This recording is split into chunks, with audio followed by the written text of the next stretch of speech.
Dobré ráno, vítajte na Pohode, vítajte na podľa mňa najúžasnejšom festivale a najúžasnejšom evente eventov, aký sa na Slovensku deje. No a keď sme vychádzali s našim Deje sa to von, mimo naše štúdio, tak som si povedal, že bolo by dobre priniesť atmosféru eventov priamo k vám do tohto live streamu. Tak ešte predtým, ako vám predstavím dnešného hostia, vychutnajte si atmosféru zo včera.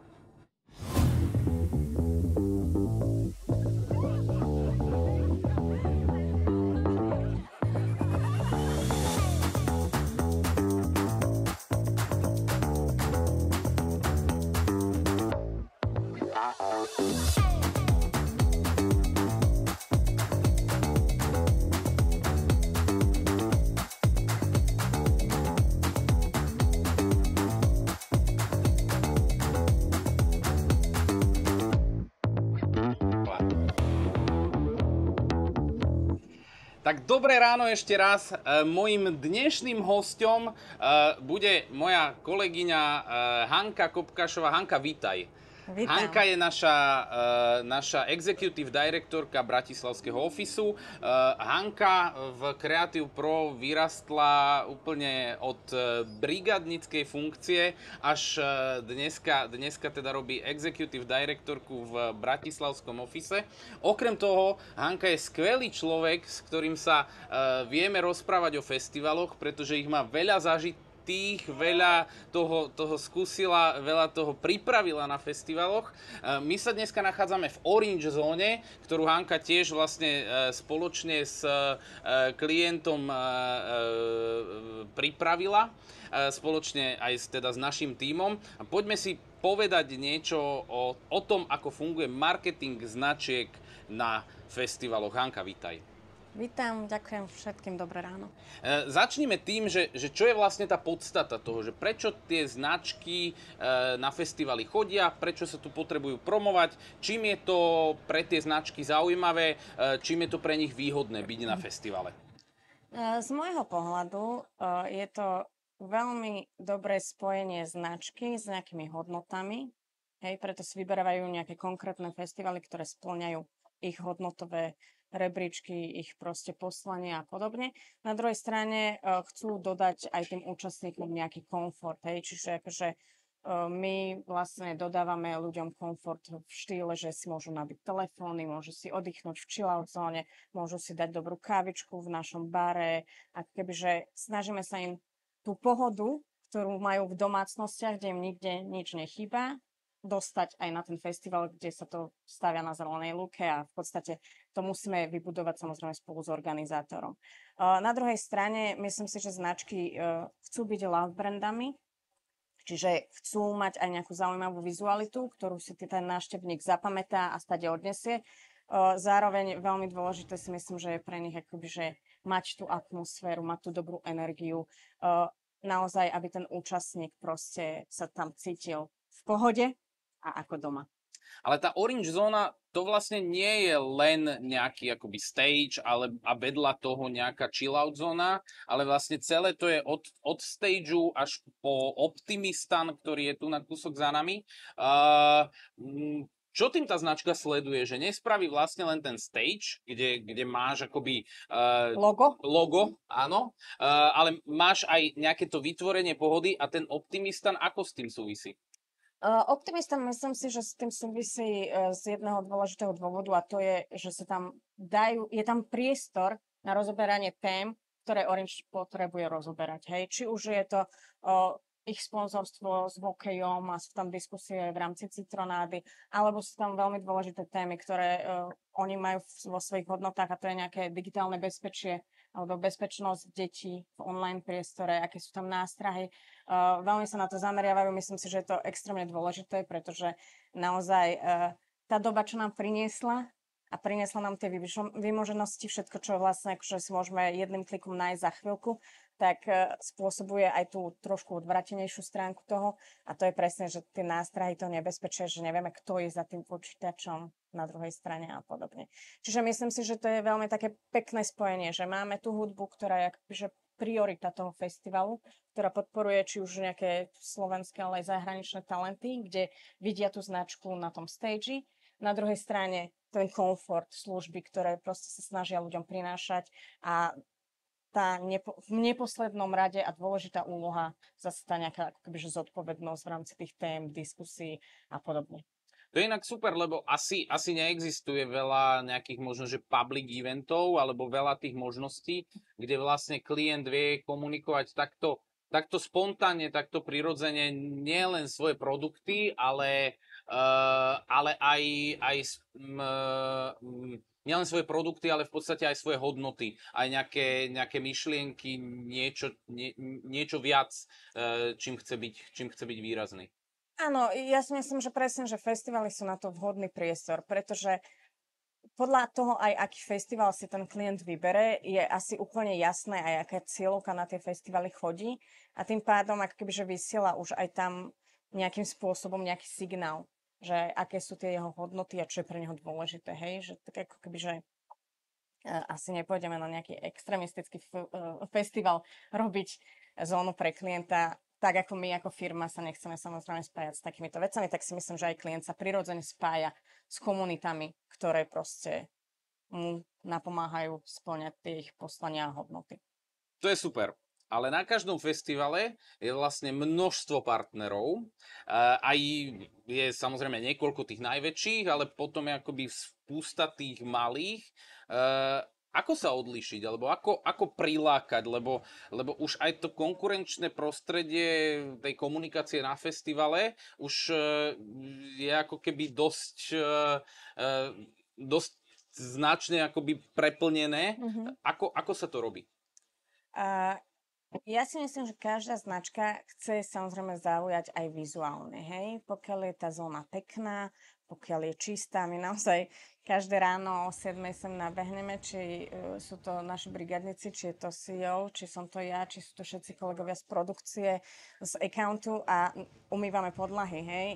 Už aj takéto ako kebyže drobnosti a detaily podľa mňa tým návštevníkom spríjemňujú ten pocit, že nie je v tej zóne bordel, že sa neboja si sadnúť niekde, lebo je tam čisto, hej. Čiže myslím si, že či už vizuálna, ako kebyže identita, ktorá tú značku nejakým spôsobom definuje, ale zároveň samozrejme aj ten komfort, čistota a podobne. Áno, je tu veľa rôznych značiek, majú krásne zóny, hej, že samozrejme ja mám rada aj farebnosť v tých ako kebyže zónach a samozrejme potom lákajú či už nejakými aktiváciami, hej, aktivitami pre tých účastníkov, či sú to už nejaké adrenalinové zážitky, alebo nejaké vedomostné kvízy. Ľudia sú hraví. No to už sú v podstate tie hodnoty, ktoré tá značka chce komunikovať, hej? Že či chce byť viacej hravá, alebo chce byť trošku napekno, navážno, alebo ako... Spomenula si ľudí. Ja si myslím, že každého bude veľmi zaujímať, že ako dlho sa takáto zóna stavia a koľko ľudí vlastne je potrebných na to, aby tá zóna fungovala. Áno, v prvom rade si myslím, že organizátori každého jedného festivalu si uvedomujú, že najdôležitejšia je bezpečnosť. Čiže áno, aj tie stavebné práce proste by mali byť rozložené v horizonte nejakom, aby to bolo bezpečné pre tých ľudí, ktorí to robia. Čiže tá príprava je naozaj že dlhá, hej? Že my sme reálne na festivale od 1. júla, respektíve od začiatku júla. Vždy to vychádza samozrejme na nejaký iný termín podľa toho, kedy je pondelok. A v zásade my tú hrubú stavbu staviame, že naozaj, že skoro 2 týždne. Za 2 dní v zásade vznikne nejaká konštrukcia z kontajnerov, potom sa vlastne dorábala tribúna z nivtekov. Potom vznikne konštrukcia z kontajnerov. To si povedzme, lebo to akože zase taký kontajner to nie je úplne ľahká vec. Áno. Ak sa nemýlim, verím, že produkcia sa nebude hnevať, ak poviem nejaké zlé číslo. Máme tu nejakých 17 kontajnerov, 26 kontajnerov, čo je vlastne 13 nákladných aut, lebo na jedno nákladné auto idú 2 kontajnery, ktoré vlastne sa musia doviesť a potom je tu také obrovské auto s takou veľkou rukou, ktoré ich skladá ako keby že na seba. Samozrejme sú tam nejaké upevňovacie práce, potom my sme tie kontajnery vlastne celé Prepač, vypúchali. ale asi to není tak, že si to v office nakreslíte niekde na A4 a potom sa to tu stavia. Je to presne tak. OK, ale tak Je to ešte presne medzi tak. tým hádam nejaký architekt, projektant. My vždy sa snažíme prísť s nejakou ideou, ktorá proste, ako keby, že samozrejme máme nejaké obmedzené technické vzdelanie a vedomosti, čiže samozrejme pomáhal nám architekt Ondrej Zachar konkrétne z Jalmy, čiže Ondrej, ďakujeme aj tento rok za tú zónu, Čau, Ondrej. pozdravujeme ťa, ktorý v zásade tomu dodá presne tie parametre, ktoré ľudia potrebujú. Lebo samozrejme každý architekt sa zamýšľa aj na tú zónu, aby bola funkčná. Hej? Že napríklad minulý rok sme mali opačne otočenú lavicu na nabíjanie, iba preto, že sme to tak navrhli a potom sme zistili, že v reáli to nefungovalo úplne dobre, lebo to proste zakrývalo výhľad, hej. Čiže teraz sme to otočili.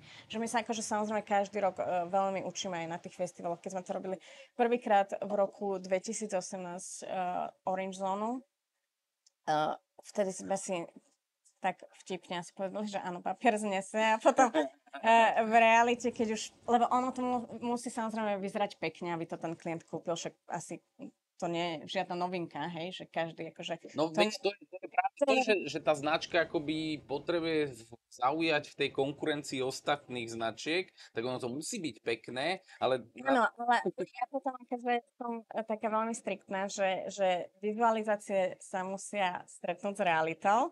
A potom to je druhá časť a tretia časť je naozaj, že keď už prídu technici, keď sme robili proste zlešenia zónu, tak proste technici naozaj, že každú jednu zavetrávaciu tyčku tam museli samozrejme nakresliť, aby bolo jasné, kde čo, ako statické posudky.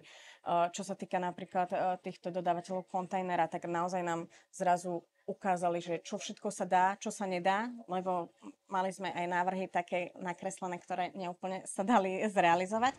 A potom vlastne sa to samozrejme konzultuje s klientom a už to upravujeme podľa možností a schopností, ktoré ako keby, že nám aj tie technické riešenia dávajú. Čiže trvá to v zásade, vrátim sa k tej otázke, nejakým spôsobom nejaké 2 týždne.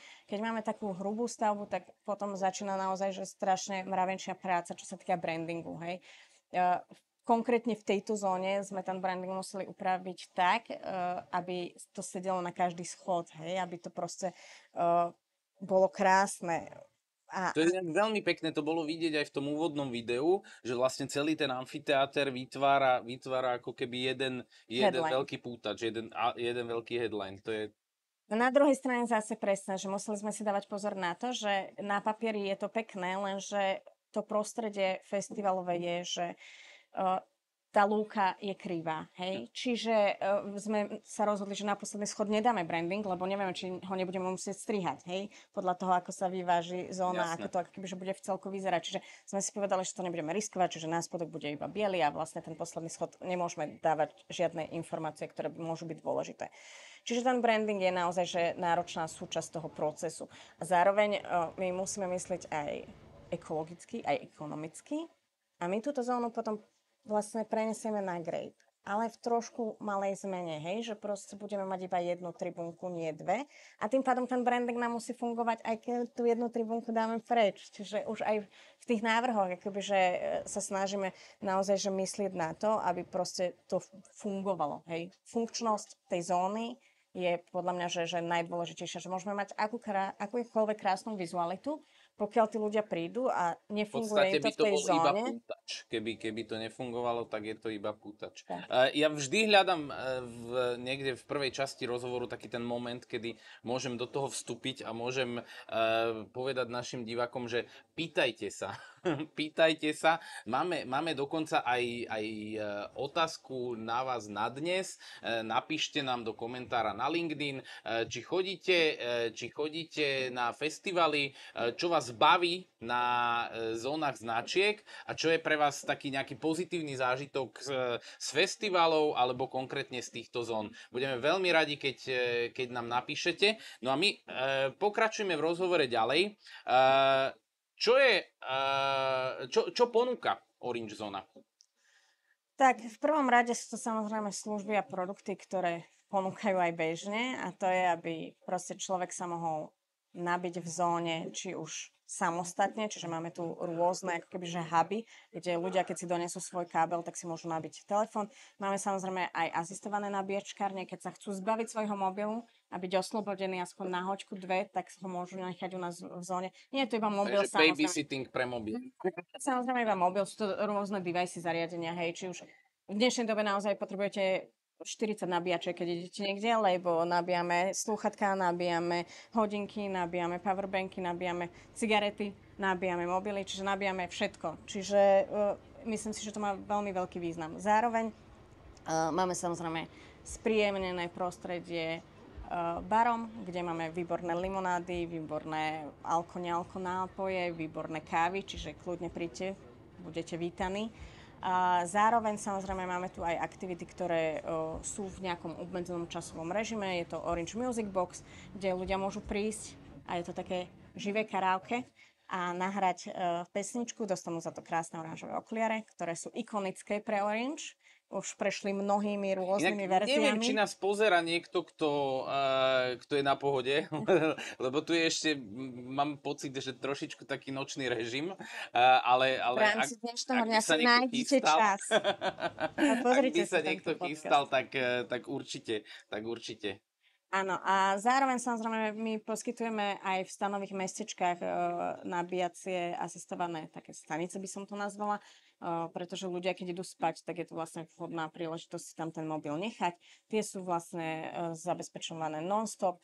O 9:00, čo je za 45 minút, nás tu čaká ranná joga, ktorú tiež každoročne prinášame na festival.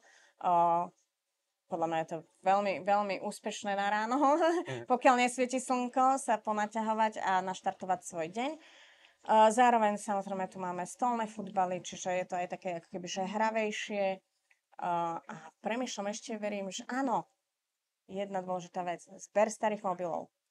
Recyklujeme stále telefóny, zbierame stále telefóny, každý rok je to obľúbená aktivita a v zásade klient samozrejme aj motivuje ľudí, lebo sa žrebuje o lístky na pohodu na ďalší rok. Čiže zbav sa svojho starého mobilu, ktorý klient za teba zrecykluje a môžeš vyhrať lístok. Takže v podstate aj na takéto niečo sa dá využiť akoby tá propagácia značky v rámci festivalu. Ešte, jednu vec, aby som nezabudla, máme tu aj expertov. Máme tu odborníkov z Orange, ktorí ľuďom vedia samozrejme pomôcť a poskytnúť akékoľvek informácie. Čiže sme plne vybavení ako na predajni, tak aj tu. To je vynikajúce. Ty máš prechodených festivalov viac, nie len ako event manažér, ale aj ako účastník. Čím sa Pohoda líši od ostatných festivalov? Ja si myslím, že Pohoda tým aj akú dlhú históriu má za sebou, čím všetkým si prešla, hej, že neboli to podľa mňa veľakrát ľahké ročníky, či už koronové, alebo akékoľvek predtým a možno aj teraz, hej, lebo s tým financovaním tých festivalov si myslím, že naozaj niekto to musí robiť s láskou a dušou, lebo to nie je určite jednoduché. Čo sa už týka, všetky ceny rastú samozrejme, hej, ľudská sila, stavby, technika, prenájom, všetky tie služby, ktoré Pohoda napriek tej ťažkej situácii vždy sa snaží dodať vo full service, hej, že ako keby, že aby ľuďom tu nič nechybalo. Tak napriek tomu, ako keby, že nedvíha tak rapidne asi až tie ceny lístkov samozrejme a hľadá riešenia, hej, riešenia typu nekonečná Pohoda. Ja som to kúpila frajerovi na Vianoce, lebo pre mňa to bolo, že wow, že super marketingový nástroj, super proste ako keby, že propagácia tohto typu. Chápala som, že asi je potrebný nejaký balík peňazí v danom čase mať a bolo to veľmi kreatívne riešenie. A myslím si, že tí návštevníci sú takí oddaní, že rozumejú veciam, hej, že proste, že neprídu na festival, lebo ho chcú hľadať chyby, hej, alebo hejtovať, alebo akoby, že neprídu za tým.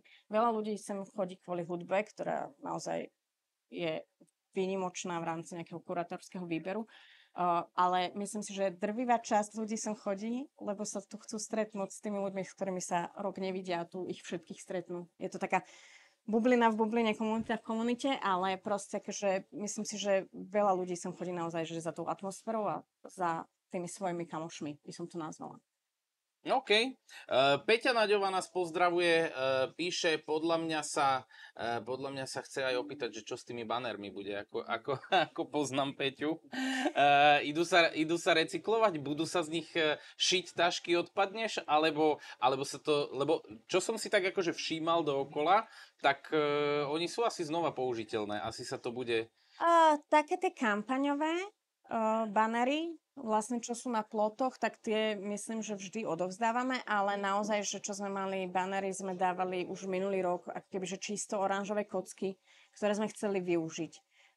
Čiže chceli sme ich využiť aj tento rok. Otázka je to, že vždy sa tendruje tá zóna. Ona vždy nemusí vyzerať inak. Tak, môže vyzerať inak. Ťažký život eventových agentúr. Áno, čiže také veci, ktoré vieme využiť, si radšej ponechávame, keby náhodou sme to o rok znova vyhrali, samozrejme. Ale veci, ktoré proste sú contentové, lebo aj tie kampane sa menia každý rok, hej, teraz je kampaň s Laským z Pary, nebude určite o rok a máme na to banner, takže keď niekto bude chcieť Laskyho hlavu na taške, tak treba kupovať odkiaľ a sledovať. A sa k tým bannerom nejako dostane. Takže no, samozrejme tie, ktoré si myslíme, že ich už nevyužijeme, tak veľmi radi odpadneš darujeme. A pozdravujem Peťku. Viete ešte niečo prekvapiť na festivaloch? Každý rok ma niečo prekvapí. Takto, keď to bol prvý rok bol plný prekvapení. Asi nebol deň, kedy nás niečo neprekvapilo. Nie vždy úplne z toho zadania je jasné, čo rieši organizátor festivalu a čo rieši agentúra. Nie úplne je vždy jasné, alebo my si niečo myslíme, že sme pochopili v zadaní správne a možno sme to nie úplne pochopili správne. Čiže ten prvý rok bol naozaj, že plný prekvapení a ďalšie roky to už je samozrejme jednoduchšie a jednoduchšie.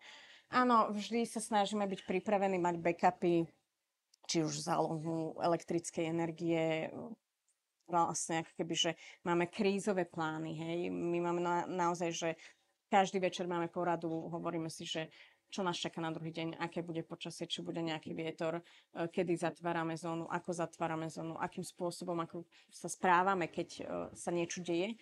Čiže snažíme sa byť pripravení, ale tu by som asi zase nerozlišovala medzi bežným eventom a festivalom, lebo pre mňa event je o tom, že sa tešíme na to, že to príde a potom očakávame, čo príde, aby sme vedeli na to promptne reagovať a vyriešiť prípadné prekvapenia a nechcem to nazvať problémy, ale zábavky. V čom je teda akoby hlavný rozdiel, a teraz sa môžeme vrátiť k tomu marketingu značiek, v čom je hlavný rozdiel medzi bežným public eventom a festivalom? Aké lepšie alebo horšie možnosti ponúka ten festival?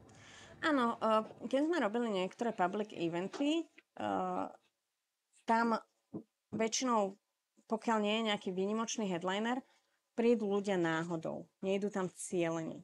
Na ten festival si proste ten lístok kúpia, čiže vedia už, čo majú očakávať a idú tam nejakým spôsobom cieľene. Na niektorých tých public eventoch sme sa stále smiali, že sú tam také vinné mužky, ktoré iba zbierajú reklamné perá alebo tašky, že chcú vedieť, čo tam je, ale nechcú vedieť podľa mňa do hĺbky úplne, hej, že čo tam je, a sú typy a typy eventov, samozrejme nechcem to generalizovať, ale ako keby, že nejdú cieľene. Tu si myslím, že idú ľudia cieľene, chcú objavovať, chcú ako keby, že ísť viac do hĺbky, viac ich zaujíma, čo sa tu deje. Hej? Že nie je to, že som na výlete a mám na hlavnom námestí v Bratislave alebo v Eurovej taký event, tak sa idem pozrieť, čo sa tam deje. Hej? Čiže myslím si, že rozdiel je v tom možno tom cielení a tom, čo ľudia vyhľadávajú a k čomu sa dostanú náhodou. OK, a keď by si mala akoby odporučiť klientovi, tak je to odporúčanie v prospech festivalu jednoznačné?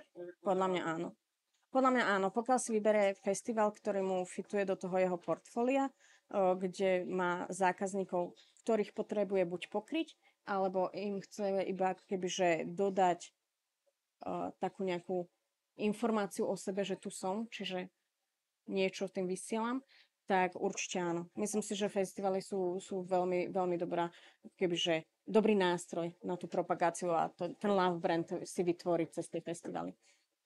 A v čom je tá príprava, možno taký akoby najzákladnejší rozdiel v tej príprave, v tom, aj tá príprava tej komunikácie, aj tá príprava možno, že produkčná. Rozdiel medzi festivalom Áno, a verejným áno, áno, áno. podujatím. Mhm. No, ja tie festivaly, ja by som chcela, aby boli v prostredí, kedy je 20 stupňov. V posledné dni nám to sťažujú. Teraz je príjemne. No ale tým, že tá príprava podľa mňa, že trvá dlho a je v podmienkach, v akých je, že proste keď prší, tak sa nedá pokračovať, keď sú 45-ky, tak sa dá pokračovať, len ako keby tá práca nemôže ísť tak kontinuálne, treba si oddychnúť, treba ísť do tieňa, treba veľa vody piť a podobne, čiže ako keby, že je to extrémne ťažké, si myslím, že pre produkciu vytvárať festival. Keby bol v inom ročnom období, možno je to jednoduchšie a možno práve nie, lebo by snežilo, No tak mrzlo zase a áno, podobne. keby snežilo a mrzlo, tak ten festival ale keď prší Ale a možno by všetko je boli také rozbíhané. špeciálne obleky, ja mám takú predstavu, Ja. v ktorých proste by ľudia chodili, vieš, jak chodia proste do vesmíru a proste tak by sa to všetci hýbali a bolo by to také pekné. S Maťom Kráľovičom budem mať live podcast o 2 týždne a on bol teraz na Roskilde v Dánsku a hovoril, že tam proste, že tam je, že blato je všade a že tam vlastne akoby nie je druh počasia, ktorý ako v rámci dňa nezažiješ. Takže menila by si s týmito 35 stupňovými horúčavami? A asi, aj áno, aj nie. Ja nie som človek, čo má rád teplo, takže mne tieto dni trošku neúplne vyhovujú, ale tak je jasné, akože blato by som asi tiež nechcela. No dobre, a čo ťa teda osobne na tom najviac baví? Najviac ma to baví asi, že sa to deje. A že to žije takým ako keby, že svojim životom, že niekoľko mesiacov pripravujeme, ono sa to udeje, sa to postaví, to také vznešenie znie. A vlastne potom si to už žije svojim životom, už sa o to netreba nejak, akože okrem samozrejme tej čistoty a dohliadania na bezpečnosť špeciálne starať, hej, čiže nemáme tu nejakú ako keby, že hudobnú dramaturgiu, nie je to ten jeden deň, ktorý máš Technický naplánovaný scenár, kde presne musíš od minútu bodu po po... minúte. Áno, toto je také ako keby, že flexibilnejšie, agilnejšie, voľnejšie, pohodovejšie. OK. A dá sa vytvoriť pohoda na pohode v tom eventovom týme? Musí sa dať.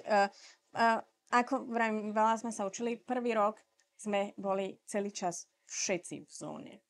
Všetci, lebo sme mali veľké obavy, že sme do niečoho neznámeho. Strašne sme sa obávali tej bezpečnosti, či ľudia proste ako keby, že nebudú skákať po schodia a podobne. Už roky na to som to brala tak, že proste, že aj naši ľudia, ktorí sem idú, musia mať aj priestor pre seba, pre objavovanie toho festivalu, tých rôznych zón, inšpirácie. Čiže som nastavila ako keby, že služby. Že sa striedame, že proste vždy je niekto 3 hodiny v zóne. Podľa mňa je to dôležité aj kvôli fokusu. Hej, že podľa mňa mať služby, kde jeden človek je 3 hodiny fokusovaný na tú zónu a sleduje, či sa všetko deje lepšie, ako keby sme tam boli všetci stále, lebo ten fokus proste nemôžeš udržať 12 hodín, hej. Čiže sme to rozdelili do služieb, aby tí ľudia mali zároveň čas objavovať, zároveň kebyže aj si odpracovali to, na čom robili niekoľko mesiacov. A potom sa pravdepodobne lepšie vytvára pohoda pre tých účastníkov. Určite áno, lebo nie je človek nervózny, že celý deň tu sedím, proste musím furt ako upozorňovať. Čiže áno, samozrejme, oddychnutí ľudia sú kľudní ľudia a tým pádom vytvárajú pohodu. A musíš furt takoho upozorňovať? Ako to vlastne, aký je taký, že ten denný život v tej zóne? Na pohode sú účastníci veľmi zodpovední a taký by som povedala, že kľudnejší. Na tom Grave Festivale je to taká mladšia cieľová skupina, by som to nazvala. Takže nie je to, že furt upozorňovať, ale proste akože naozaj, že ja som mala vždy stres, že safety first, hej, že proste, že musím furt sa pozerať, či niekto nespadol, či niekto nezakopol. Sledujem aj to, že keď niekto zakopne, tak asi tam je nejaký problém, ktorý sme my neodchytili a asi ho treba vyriešiť, hej, že asi to nefunguje tak, jak sme si mysleli, lebo my tú zónu poznáme, vieme, kde je aký schod, hej, čiže že nie je to iba o tom upozorňovaní, ale možno ešte doľaďovanie takých detailov, hej, že sledujem, že čo sa deje, čo funguje, čo nefunguje. Viem klientovi tým pádom lepšie odporučiť úrok, hej, že toto síce sme si mysleli, že to je krásna idea, ale vôbec to nefungovalo. Hej, že proste, že nemalo to taký výtlak možno, aký sme predpokladali. A to je podľa mňa úplne normálne, pokiaľ to nevyskúšame, tak to nemáme úplne ako vedieť. Jasné. Na tomto sa asi ťažko učí doma od stola a ťažko sa kreslia nejaké plány. Dôležité je to, ako sa to potom vlastne uchopí a zrealizuje. Spomenula si rozdiel medzi pohodou a grapeom. Spomenula si aj to, že vlastne tá klientová zóna sa upravuje z jedného festivalu na druhý. Toto ma zaujíma, že vlastne že prečo sa to robí? Pre tú inú cieľovku? Alebo preto, že chceme to mať také akože pestrejšie, rozmanitejšie? Čo je ten hlavný dôvod, že vlastne... Lebo však Grape sa vlastne posledné roky koná tu na Trenčianskom letisku, tak to by bolo možno najjednoduchšie toto aj niekde nechať a len v tom pokračovať. Prečo sa to mení medzi tými festivalmi? Sú viaceré samozrejme dôvody. Čo sa týka, áno, tým, že Grape sa presťahoval do Trenčína, tak je to ako keby, že z jednej strany je to jednoduchšie samozrejme pre nás ako organizátorov, že poznáme to letisko, zároveň sa mení celá dispozícia festivalu, hej, že Pohoda má naozaj tie stage nastavené ako keby, že do rôznych svetových strán, aby ten hudobný zážitok bol čo najväčší a ľudia, keď sú v jednom stage, tak nepočujú hudbu z druhého. Grape tú koncepciu má trošku inú, viac ako keby, že z môjho pohľadu vizuálnejšiu a všetko to sústredí do stredu, do centra. Tým pádom, ako keby, že my aj tú zónu vlastne máme otočenú na hlavný stage. Tým pádom má zmysel tá jedna tribúna, ktorá bude vlastne taký centrálny prvok, ktorý bude super výzus na hlavný stage. Zároveň samozrejme sú to roviny aj ekonomického charakteru, a teda budžetového, že my každý rok bojujeme ako keby, že na festivaloch s rozpočtami, hej, že ono to nie je úplne akože jednoduché, podľa mňa, že aj pre klienta vysvetliť to zameranie tej cieľovky, že je dôležité, hej, že ten sponzoring ako keby má potenciál, nie je to iba, že ideme sa zabaviť všetci na festival, áno, že to má aj nejaký iný zmysel. Čiže my musíme samozrejme hľadať nejaké kreatívne riešenia, ktoré sú funkčné, ktoré neohrazia tú zónu a zároveň ako keby, že, ktoré sú aj ekonomicky proste výhodné. Čiže toto je dôležité. Dôležité je ešte povedať to, že my tu nemôžeme bohužiaľ ostať mesiac v tej zóne. Musíme ju zbaliť a musíme ju na novo postaviť potom na ten Grape Festival. Samozrejme, ale je veľmi super, že nám aj organizátori jedného, druhého festivalu, aj letiska povolujú nechať tu, ako kebyže tú stavbu niekde vzadu v rožku odloženú, lebo samozrejme zase sú to nejaké náklady na dopravu, ktoré ako kebyže nemusíme znášať. Čiže pomáhajú nám naozaj, že aj festivaly, aj letisko, aj miesto a samozrejme proste klient sa snaží všetko spraviť preto, aby to bolo každý rok lepšie, ale myslím si, že tie budžetové boje sú asi všade nejaké, hej. Ale to je zaujímavé, že vlastne si spomenula, že na každý ten festival má trošku iný charakter a tým pádom tá klientová zóna, tá zóna značky na ňom vyzerá trošičku inak. Robia to takto aj iné značky, alebo je to niečo špecifické? Takto, minulý rok sme mali úplne totožnú zónu na oboch festivaloch.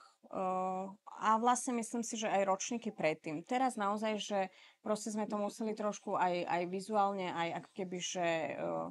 Asi aj ten Grape sa zmenil, nie? Tým, že sa sem presťahoval. Aj ten Grape sa presťahoval, trošku sa zmenil samozrejme. Ono to nie je niečo zásadné, čo nás ako keby, že nejak ovplyvňuje, hej? Že myslím si, že nebude tým ľuďom už tá jedna tribúnka úplne bytostne chýbať, hej. Či to robia aj iné značky? No v zásade tí partneri sú z veľkej časti ako keby, že podobní podľa mňa na tých festivaloch.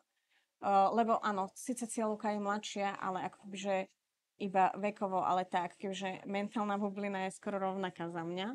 Hej, že ako keby, že to nejaké hodnotové nastavenie tých ľudí väčšinou. Značky sa snažia odlišiť. Samozrejme, na tom Grape sú tie zóny za mňa viac vizuálne, viac fotogenické, tým, že je tam tá cieľovka nižšia, tak ako keby, že oni sa radi fotia, hej, majú radi tie veľmi pekné instapointy, hej, majú radi, keď všetko je všade zavesené a všetci vedia, kde boli a čo zažili a čo videli, čo pre tú značku je super. Áno, lebo presne, keď je výtlak tých ľudí a všetci repetitívne opakujú tie isté fotky, hej, tak len je tam iná tvár, tak proste, ako keby, že tá značka je samozrejme viditeľnejšia. Ja by som ale bola rada, keby si tí ľudia, ako keby, že ten festival užívali aj inak ako cez postovanie a cez mobily, hej. Orange mal krásnu kampaň, myslím, že to bolo v roku 2019, mali, že mobil dole, hlava hore. Áno, že si na festivale, tak ho nepozeraj cez telefón, netoč si tie koncerty, zaži ich, hej. A toto je trošku, čo mňa ako keby, že na druhej strane trošku nebaví na tých ako keby, že festivaloch, že proste, že keď niekto si ho užíva cez mobil, lebo myslím si, že tak si mohol doma pozrieť koncert na telke. To inak teraz rieši aj veľmi veľa umelcov, že vlastne tie ich koncerty že nevidia do tvári ľuďom, pre ktorých hrajú, ale vidia proste do tých mobilových svetielok a každý sa tých ľudí snaží trošičku otrhnúť. Na druhej strane, keď to točíš a zdieľaš to, tak akoby zväčšuješ ten zásah toho, tak asi tiež to je o hľadaní nejakej zlatej strednej cesty.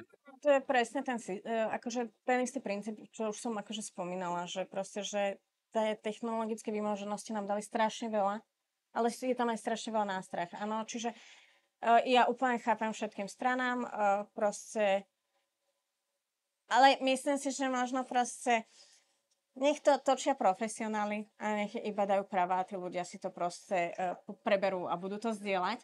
A tí profesionáli nech za to dostanú zaplatené. Čiže to by bolo krásne, že by sme nemali fotografov zadarmo, lebo príď za listok a podobne, ale dostane honorár a keď čím viac sa bude zdieľať ten jeho obsah, tak nech za to ľudia platia za ten obsah zase trošku. Neviem, fabulujem, ale... A to by možno aj šlo, aj keď akože vždy... Aj ten fotograf spravil reklamu, alebo ten videomaker, nie iba ten festival, nie iba tá značka, hej, že aj podpora tých umelcov a tých supportných služieb to nazvem, hej, že proste, že je dôležité, a to sa podľa mňa, že málo kedy spomína, hej. Ja úplne akože bytostne neznášam, keď niekto postane fotku niekoho cudzieho a ako keby, že tam nedá toho fotografa, hej, jeho meno alebo niečo, lebo to je ďalšia veľká ako keby, že súčasť tej nejakej kultúry a toho mentálneho nastavenia. Super. Ďakujem ti veľmi pekne. Ďakujem veľmi pekne. Toto bol prvý live stream nie z nášho štúdia, ale doslova z eventu, doslova z placu a v podstate sme si tak nejako odskúšali ten stream. Každému, kto to sledoval, sa ospravedlňujem za drobné chybičky. Jedna kamera sa nám úplne trošku stratila, ale to vlastne je úplne jedno. Na festivale sa to deje, je to v poriadku. Na festivale sa úplne iné veci strácajú občas. A keďže tu za nami začína práve nejaký koncert, v Orange Zone sa o chvíľku začne cvičiť yoga, tak my si ideme užiť festivalový deň. Pozdravujeme vás všetkých k vašim LinkedInom, do vašich ofisov. Škoda, že tu nie ste s nami, ale tak skúsime si to užiť aj za vás. Ďakujeme. Pekný Ďakujeme deň. veľmi pekne. Pekný deň všetkým. Dovidenia.